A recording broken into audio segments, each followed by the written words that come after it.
Good afternoon, everyone. Librarian Danielle Belanger here from the Cote-Saint-Luc Public Library, joining you virtually. Today, we have another great program for you. The library is thrilled to have the opportunity to host a live conversation with Caroline Bishop. Thank you very much, Caroline, for taking the time to speak with me today all the way from Switzerland, and to Natasha at Simon & Schuster for making this event possible. Thanks also to Andreas at Paragraph Bookstore for collaborating with us on this event. If you want to find out how you can purchase your own copy of the book through Paragraph Bookstore, you can contact the librarian afterwards and we'll let you know. Otherwise, you can put your name down for the book at the library. It is probably on a wait list, but you'll just have to wait your turn. So to begin, I will share a condensed bio.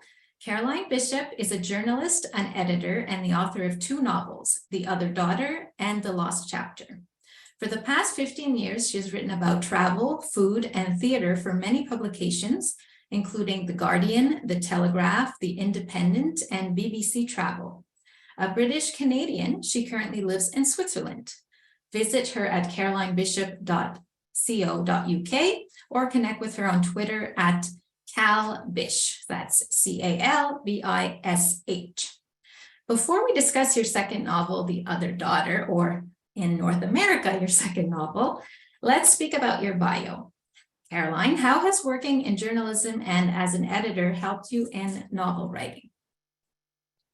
That's an interesting question. I think particularly with this book, The Other Daughter, it really did help me because when I first moved to Switzerland, I started working for an English language Swiss news site out here. And that really helped me get under the skin of the country. And I was learning a lot about Switzerland's history and politics and culture, finding out all sorts of things I didn't know before. And it was through that I really became interested in the women's rights situation in Switzerland, and also some of the other themes that appear in my novel. So that really gave me the starting point. And I think, yes, because I'd sort of had that journalistic training, I suppose it piqued my curiosity, and then I went on to find out more independently about these issues and decided I wanted to write about these in the book. Perfect, thank you. And can you tell us about some of your favorite assignments when writing about food and travel?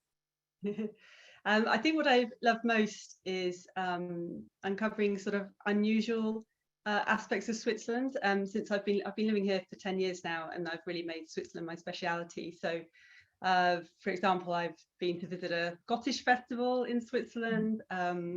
I went to try out this sort of wooden bike sledge that's very typical of a certain area in Switzerland. What else? I went to walk a trail that crosses from France to Switzerland, which is where absinthe was produced. So all these sort of, a lot of quirky things that perhaps people wouldn't necessarily know about. I really like that kind of discovering those kind of things. Yeah. So sort of off the beaten path. Yeah, exactly. Okay. Congratulations, Caroline, on such an insightful and compelling novel. I'm referring, of course, to The Other Daughter, which I'm holding here right now. A big thank you once again to Simon & Schuster and Natasha for sending me an advanced reader's copy of the book. So for those listening in, I will share a synopsis of the plot. 2016, Jess is at a crossroads in life. In her late 30s, all she has to show for it is a broken marriage and a job teaching a bunch of uninteresting kids. But when she discovers a shocking secret about her late mother, Sylvia, Jess begins to question all she's ever known.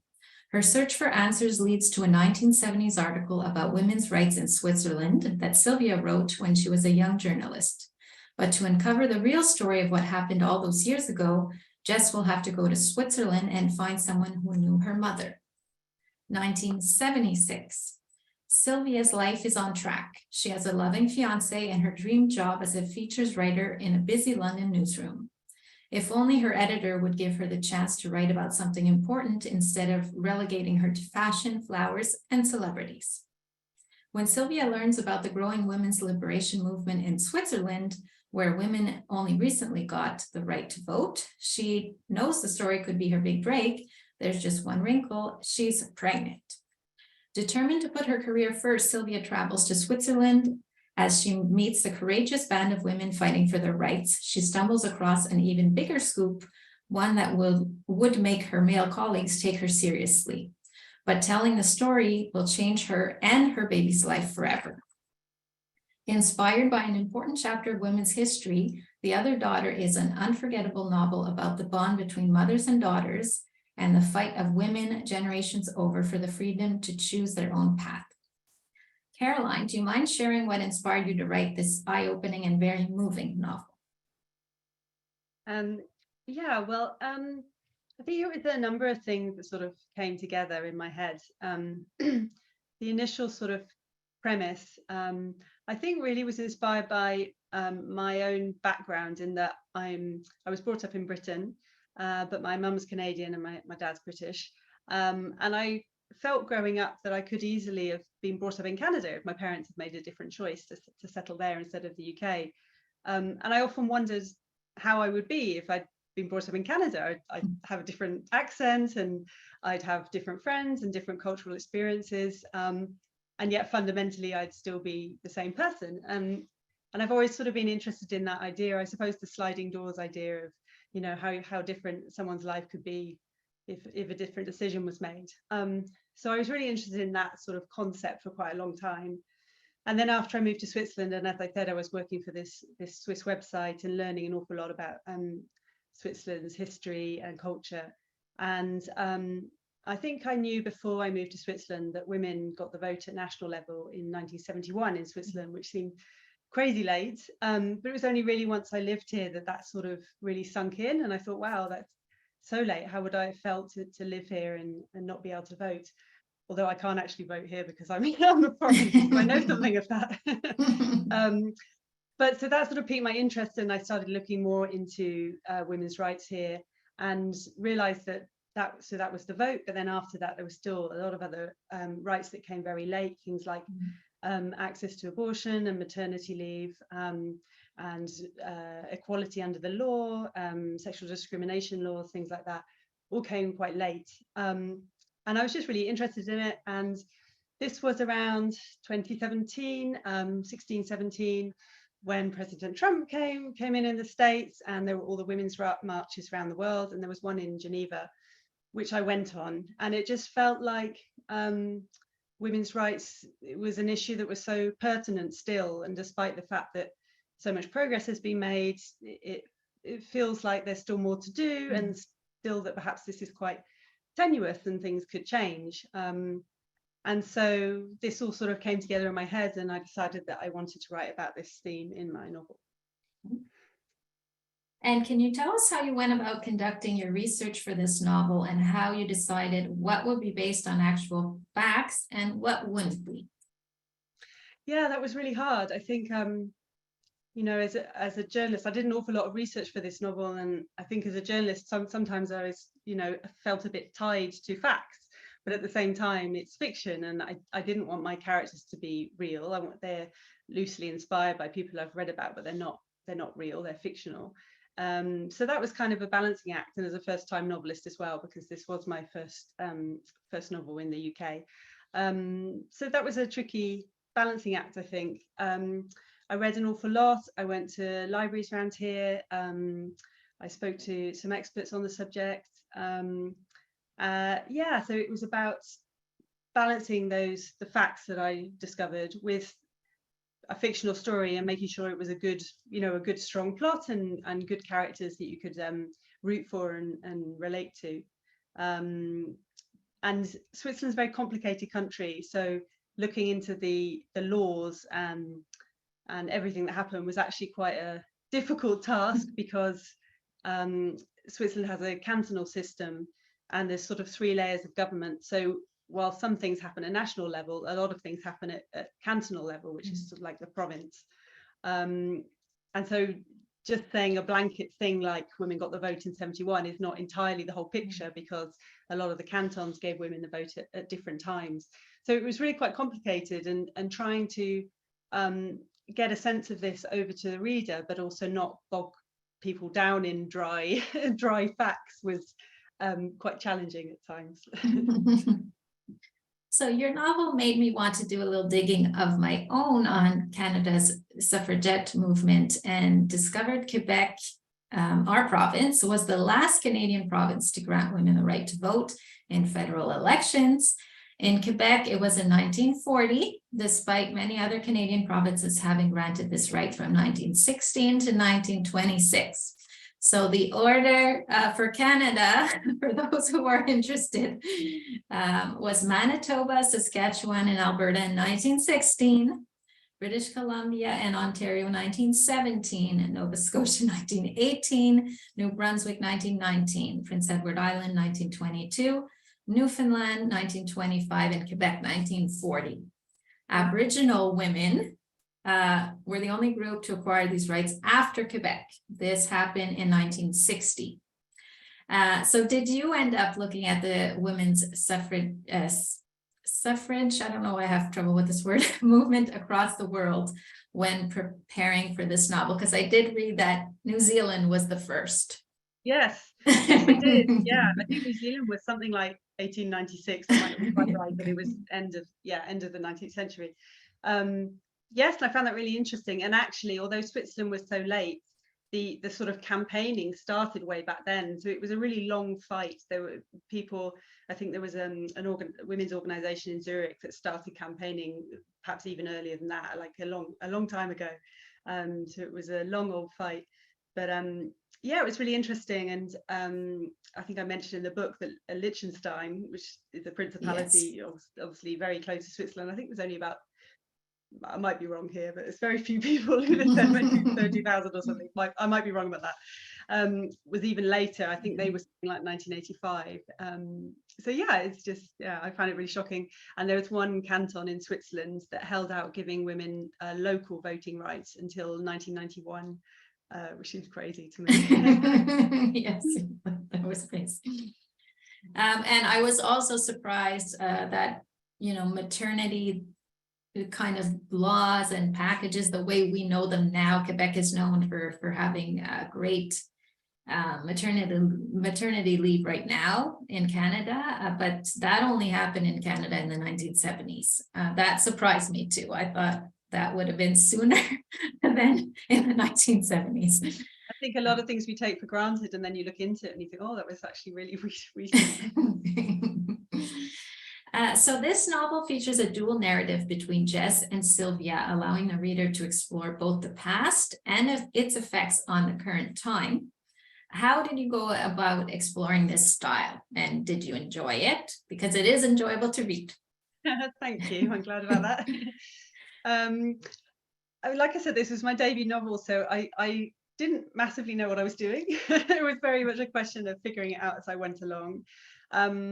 I enjoy dual narrative novels, so I guess that was in my head that this would be an interesting way to explore it. And I think also, although there is the historical element, I really wanted to contrast that with the present day, and not just to contrast, but to compare and to sort of show how, although things have changed, it still feels like there's quite a lot to do. And so it felt like a good way to express that, to show how far we've come and perhaps some things that we still should be fighting for. Yes.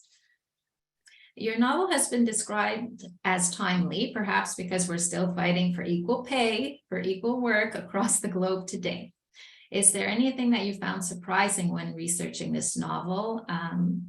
So I was surprised when you did say Switzerland only gave the right to women to vote federally in 1971. However, I know there was the hold off in at least one of the cantons. So was there anything else that surprised you there? I mean, all of it really. You know, how late things like maternity leave came. I think I forget the exact date, but it was in the early noughties, I think 2002 or something like that. Yeah, I wouldn't have expected that. I think particularly of Switzerland, because living here now, it seems quite a progressive country.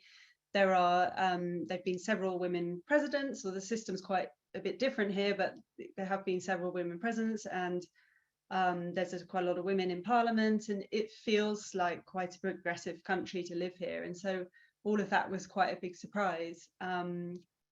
I think as well, going back to the vote issue, Switzerland has quite an interesting political system, in that it's direct democracy. So a lot of issues are voted for by the public. They have referendum here 4 times a year. And so women, part of the reason why it took so long to give women the vote is that it had to be voted for by the general public, who of course were all men. So they had a previous vote actually in the 1950s, where men were asked, should women be able to vote? And they said no. So that was just really interesting to me, the reasons behind why it took so long. And basically in the end, I think the federal government had to sort of force their hand and Yes. advise that it would be correct to say yes this time. I remember coming across that information and just shaking my head. Yeah, it's crazy. And I came across some sort of old footage from the 50s, where men at the time were interviewed as to how they were going to vote, and you know, this very sort of smart looking man saying, oh no, of course I'm not going to vote yes, I think women should be in the home. And it just seems kind of shocking to me that I know it was a long time ago, but it sort of also wasn't, and it feels really shocking that those were the attitudes. But it was quite a conservative country, Switzerland, and in some ways it still is. And so I think it took a long time to change attitudes. In terms of the characters in your novel, which did you enjoy writing the most? I'm not sure if I had a preference.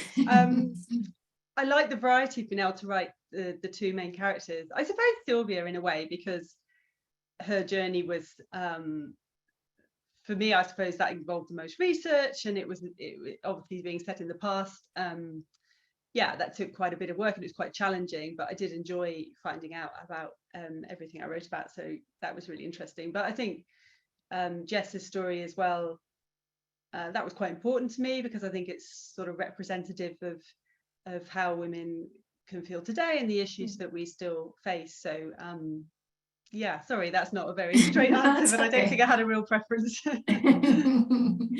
And when writing Jess, did you draw upon your own experiences or that of friends, or was her character entirely fictional?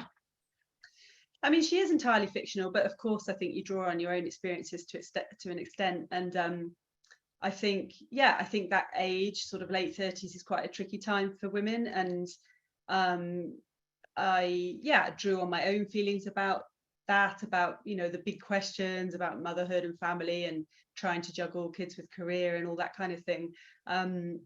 So I drew on my own feelings about that, but also friends, and observing how they were dealing with it and the different choices that people make, and the difficulties that still exist when, you know, I think people my age have been brought up to feel like you can have it all, and then you sort of get to the age when you realize maybe that's not quite true. So I sort of wanted to express the various different feelings surrounding that subject. I appreciated how you handled Sylvia's character in this novel, and the fact that she continually makes difficult choices at different stages in her life, while at the same time trying to weigh each decision very carefully and not just go with her gut feelings, because we do get a good sense of how she feels about things, but it doesn't mean that she acts upon them in that way. So again, was she inspired by someone you came across in history, or more of a mix of different? Yeah, I think who was she inspired by? I think I was working as a journalist, you know, at the time and previous to writing this. So and I was quite passionate about it, I suppose. And so I think perhaps her sort of drive and passion came from my own feelings about wanting to be successful in a career, and then transposing that to the 1970s background where there were more obstacles than there are today. I think that made it interesting to write, but she wasn't based on anyone real, no. And the way you describe the office politics in London's journalism industry in 1976 is very immersive. How did you achieve this feat? I read a lot. So I read a really interesting book specifically about women in Fleet Street, which was really fascinating. So yeah, I just read biographies of women journalists at the time, just to get a sense of the issues they faced, and a lot of stuff online as well, interviews with them, because there were a lot of female journalists who did very well back then, but it felt to me like it was a fight in various different ways, and so that's what I wanted to portray. Not that they couldn't be in those jobs, but that, you know, there were quite a lot of obstacles facing women back then. Even other women sometimes, as in Sylvia's case. Yes, exactly. That's one thing that struck me. I think I was listening to a radio show where a female journalist was interviewed, and she was an older lady who'd been around in the 70s, working in the 70s. And she said that you would think there would have been a real sort of bond between the very few women journalists that there were, but actually it was more of a cat fight, and every woman for herself. So I definitely wanted to feed that in. The chapters that feature Jess enjoying all that Switzerland has to offer while working as a live-in tutor/nanny are so beautifully descriptive. They made me want to visit Switzerland, of course, as soon as possible. Can you tell us a little bit about how you approach this aspect of the novel, sort of giving us little pockets and insights of festivals in this area and that area? I suppose that was the easiest part for me to write, because you know, I live here, and I feel like Jess arrives in Switzerland as a British woman coming here and completely new and hasn't been here before, and I suppose that very much was fed from my own experiences, and you know, I've learned to ski since I've been here, and I go hiking now, which I never really did in the UK, and I go and visit all these quirky festivals. I've been to the Montreux Jazz Festival, so I think all these things sort of fed in, and yeah, that was probably the most straightforward part. Right? I could just step outside my door and then look at the lake and try and describe it. That's very nice. The relationship between Jess and Julia often feels quite tense in the novel, and both women seem to both envy and resent aspect of the other. Despite this, the women seem to bond later on in the novel, when both women admit to not being as perfect as the other one thought them to be. How did you go about creating this particular storyline within the novel? Yeah, I think I mean, a lot of the book is about obstacles that are placed in women's way by society, which is, you know, ruled by men, particularly in the 70s. But I also wanted to show that, you know, sometimes women can be their own worst enemy, and I think often women judge each other. And so I wanted these two characters to initially judge each other for their different choices. Jess desperately wants to be a mother and can't be. And she looks at Julia, who has 2 young kids, but also works full time and loves her job. And Jess feels jealous and also judges Julia for not staying at home with the kids. And then vice versa, you know, Julia has her own issues with Jess as well. And so I wanted that initially to be in there, but it was really important to me that they don't stay on that path and that eventually they come to understand each other. Yeah, that's important to me. And also the character who is Julia's son, who sort of gets involved with Jess. I won't say too much about it, but he's an interesting fellow too, who's kind of a quirky character. How did you come up with weaving him into the story?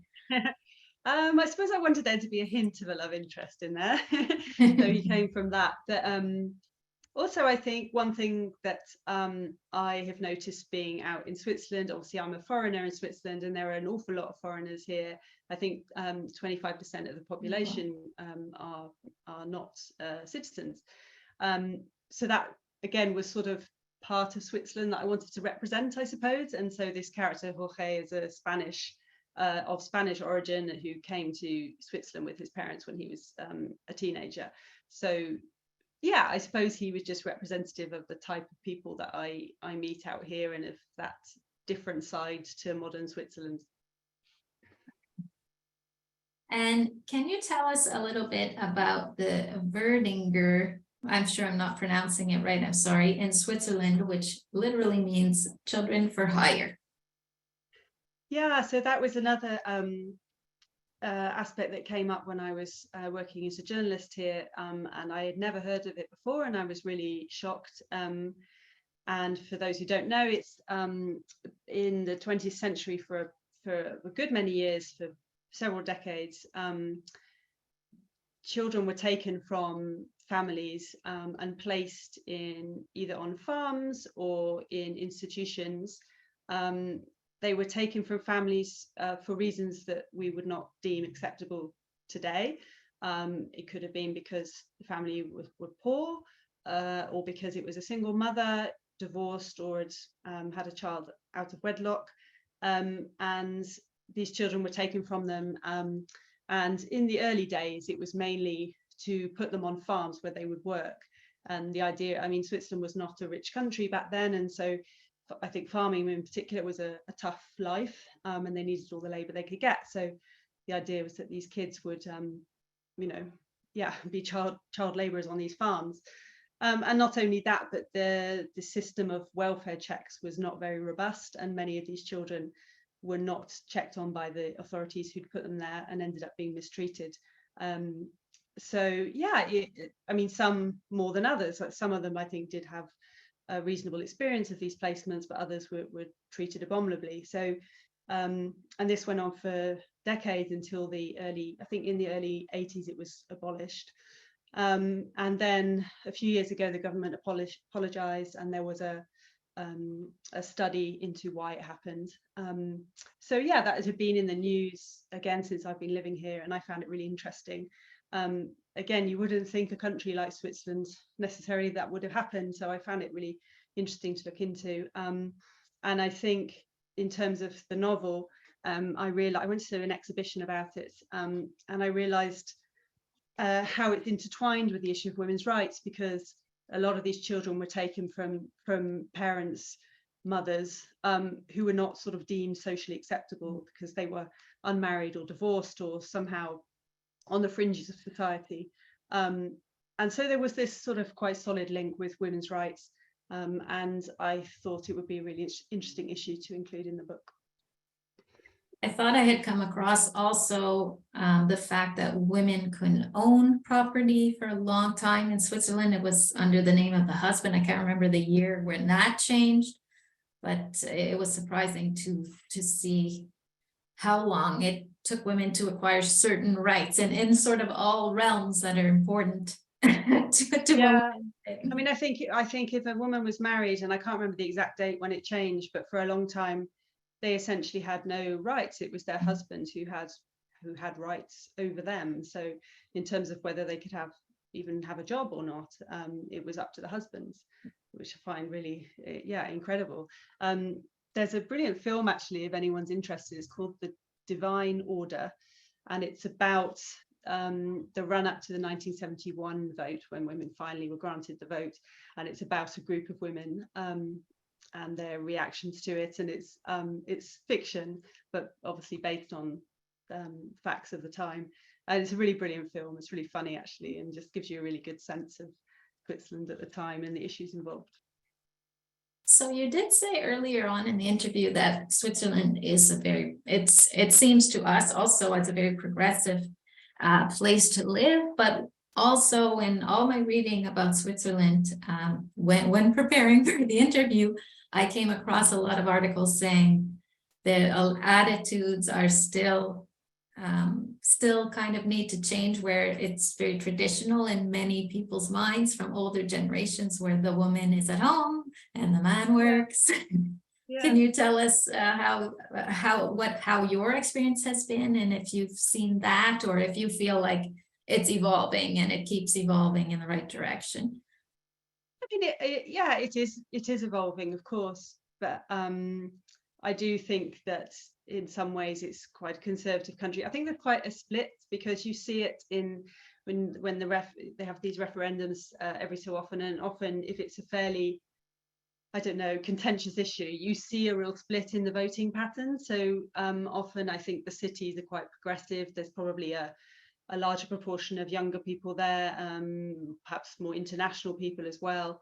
So they can be a bit more progressive, but you often see that in the more rural areas, they will be voting a bit more conservatively. And yeah, I mean, I can't speak for individuals, but I think, you know, there probably are still some very traditional families here. And I definitely think, you know, when in the 70s, when women finally got the vote, there were some women who didn't want the vote. They also felt like their place was at home, and they had no need for the vote, which I find incredible. But, you know, yeah, it's just a different way of life. I don't think personally I felt like, you know, discriminated against in any way or particularly, but I know friends with young children have felt like there's still a, you know, a bit of a barrier. Nurseries are very expensive, so it can be difficult to, you know, carry on working and have your child in a nursery. I mean, that's not an issue that's exclusive to Switzerland. I know the UK is similar on that score. And I think, you know, I've had friends who say that they, you know, feel like their husbands are sort of perhaps treated a bit better by authorities and authority figures and doctors and things like that than women are. But I don't have any sort of personal experience of being treated differently. I did come across the statistic that in Swiss households, if you have a child and you need to put them in daycare, you can expect to be spending 1/3 or 30 something percent of your income on this purpose. So yeah, I did read this as a problem in Switzerland. No, it can be a lot, but then, you know, the UK is similar, to be honest. So yeah, I think the system needs to change in a lot of places. So in this novel, we learn about motherhood through a variety of different lenses, about someone who's not quite ready to be a mom and is not sure that she wants this because she's afraid it will stint her career. Then we have another younger woman who really doesn't know what she's doing, but is excited about the prospect and sees this kind of as a future hope, but also wants to shelter this child and wants to give her the best opportunity. How did you go about navigating the different views? And then we have, of course, in the current timeline, we have Julia, who feels a certain way, and then we have Jess, who feels another way. How did you go about incorporating all of these different views and thoughts on motherhood? Yeah, I guess I really wanted to portray all those different aspects of it, because I think it's, you know, it's a big question that all women sort of have to grapple with at some point in their lives. And I wanted to show that there's no one way, you know, that you can make different choices, but obviously different experiences come with those choices. And yeah, lots of issues to think about surrounding it. So I think some of them, like having Jess and Sylvia and Julia, those were sort of narratives that I planned, but I think some others just cropped up in there that I perhaps hadn't intended. So for example, Maggie, who is Sylvia's best friend, who ends up not having children, is, you know, quite content with that sort of, I think, just grew organically. And yes, also Anna, the young girl who is pregnant, and her sort of hope. I don't think that was something that was planned, but it just came organically and sort of seemed to work really well with the other narratives. Okay, Caroline, thank you so much for speaking with me today. I believe I do have a few more questions, but I would like to open it up to the audience to allow others to ask you questions as well. So for anyone listening in, feel free to put your question in the chat or in the Q&A, and we will pass it along to Caroline. So in the meantime, I will ask you a few more because I've always got questions. Can you share with us what is, if anything, your writing routine? My writing routine. Well, I think on an ideal day, I will get up. I'm not particularly an early riser, but I'll probably be at my desk at 9-ish with a big cup of tea, and I'll try and write till lunchtime, so 3 or 4 hours. And I find that when I'm writing a book, I can't do more than that. That's sort of enough for the day. And usually, because I'm a freelance journalist still as well, so, or copywriting as well, so usually I'll spend the afternoon doing that. But I like to save the mornings for book writing if I can, because that's the time when I'm most alert. Mhm. Yeah, so I'll do that. But I mean, I'm fairly used to being flexible, so I don't have a particularly set routine. But that would be my ideal. Yes.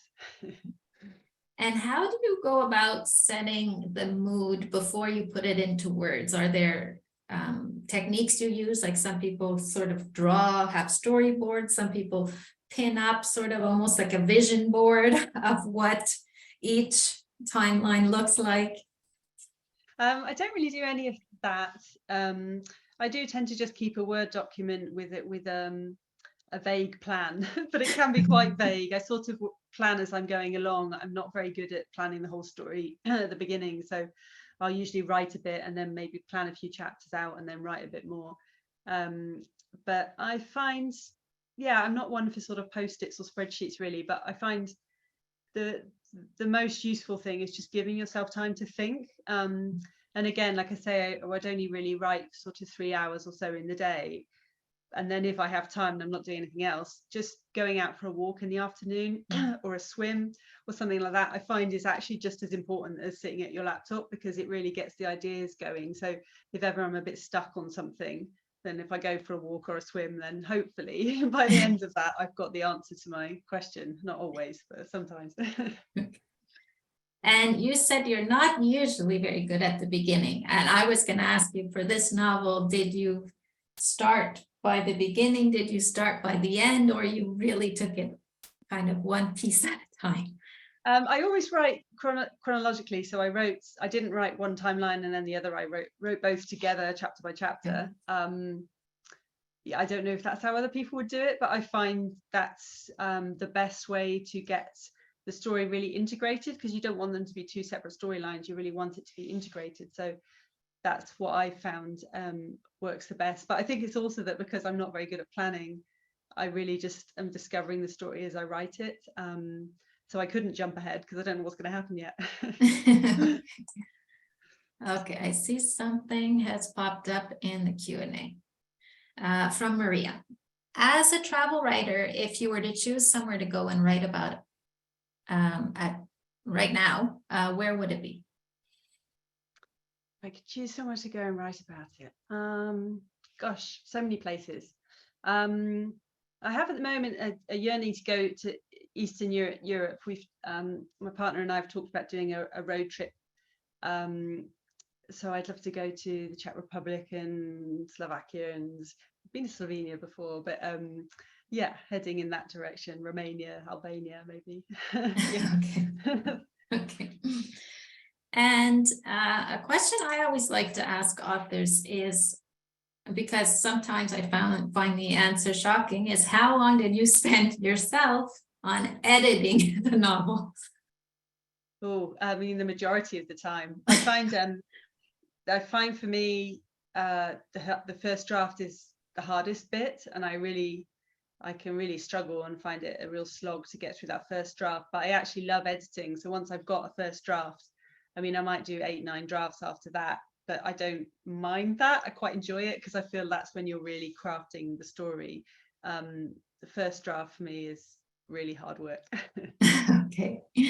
And how long would you say it took you beginning to end with all the drafts and all the edits to complete this beautiful novel? Well, a long time, but partly because it was my first as well. So I think I started writing that in 2016, and I got my publishing deal in the UK in 2019, but then the pandemic hit, so it was delayed a bit. It meant to come out in 2020, and it came out in 21 in the end, and then obviously now in Canada. But so there were obviously the writing of it, and then all my various drafts, and then when you get a publishing deal, well, first of all, I had edits with my agent, and then you get your publishing deal and you have more edits with your editor. So yeah, there's an awful lot. I think I lost count of how many drafts in the end. It took quite a long time. Okay, it seems like that's all the questions I have and our audience has for you today. Caroline, thank you again so much for joining us. And I know that everyone who reads it will love this book as well. The Other Daughter. Don't forget to put your name down for it. Thank you, everyone. Thank you, Caroline. Yeah, thank you. Have a good rest of your day. Thanks, everyone. Bye-bye.